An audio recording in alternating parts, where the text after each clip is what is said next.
Look at this graphic. The Hormuz memo prediction contract is trading right here at 62 cents.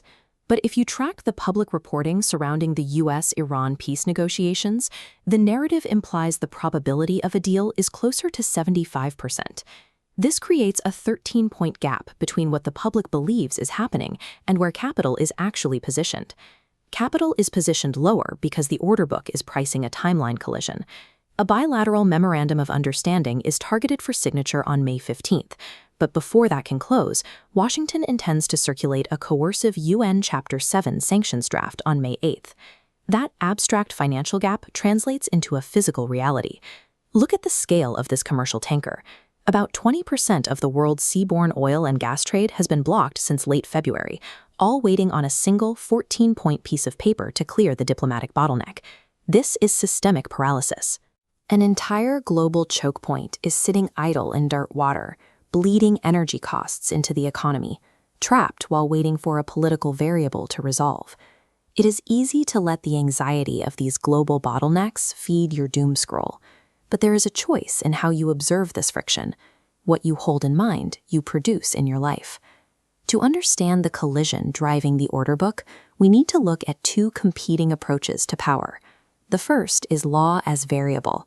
These are flexible, negotiated frameworks where the threat of military action or economic pain is held in reserve as a cost input, rather than executed as a hard rule.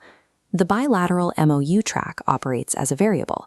Presidential envoys like Jared Kushner are negotiating directly outside of formal treaty bounds, trying to construct a deal that mutually suspends the maritime blockade without triggering statutory traps. The second approach is law as boundary. This is the realm of hard deadlines and strict compliance regimes. Inside the UN Security Council, the proposed Chapter 7 resolution functions as a boundary. It demands cessation of attacks and ties review to strict Iranian compliance. The tension pricing the market is the possibility that the flexible negotiation fails and the heavy multilateral boundary slams shut. If the UN resolution drops before the peace deal is signed, the architecture of the conflict changes from a two-party negotiation into a trapped, coercive mandate. While the world is obsessed with building boundaries, your mind alone decides if it is imprisoned by them. The exact mechanical collision between flexible variables and hard boundaries is also playing out in artificial intelligence governance. Take a look at the Casey Voluntary Architecture Quadrant on this dashboard. This is law as variable applied to technology.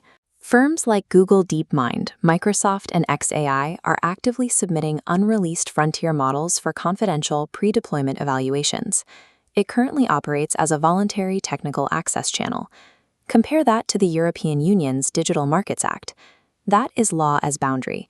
It enforces hard compliance deadlines and massive financial penalties, mandating that tech giants share search data to expand competition, which simultaneously creates a massive privacy exposure surface for users. Inside the AI Gov.Rev contract, we see the market's specific prediction. It is trading at 45 cents, a near coin flip probability that these voluntary agreements will harden into an inescapable statutory mandate. This regulatory uncertainty feeds directly into the physical infrastructure of the AI boom. With new semiconductor capacity taking 2 to 3 years to build, memory supply remains strictly constrained.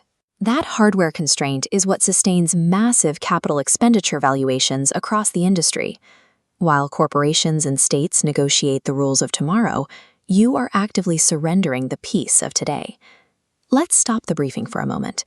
Out of this entire geopolitical architecture, there is one specific documented fact we need to look at differently. Over 40 unreleased AI models have already been evaluated by government agencies in rooms that look like this, testing for national security risks.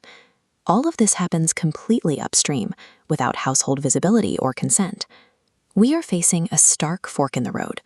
Under Path 1, the bilateral MOU is signed, the Strait of Hormuz reopens, AI review remains a voluntary covenant, and the current economic loop holds steady. Under Path 2, the peace negotiation fails to close before May 15th. The UN mandate crushes the bilateral deal, energy prices spike, and AI regulations harden into a permanent restrictive moat. If Path 2 triggers, the shock ripples through the entire system. Rising energy and shipping costs re-enter the macro environment, compressing the AI capital expenditure cycle and breaking the feedback loop. Here is the hard truth.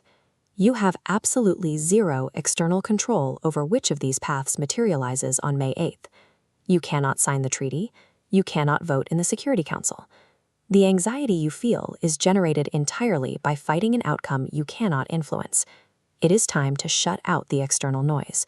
Withdraw your anxiety from the 13-point market cap, pull it out of the Middle East, and remove it from those secret server rooms. You have total control over the sovereignty of your own attention. Exercise that agency right now.